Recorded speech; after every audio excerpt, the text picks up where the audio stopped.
Are you up for a challenge? I saw a sink for our wet bar and I had to have it. If you don't remember, I have a series on here about building a wet bar with me.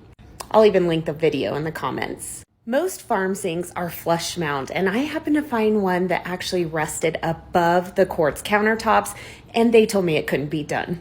I'm a feisty realtor and I don't take no for an answer, so we found a way. As you can see, this sink is not flush mount and actually rests on top of the quartz.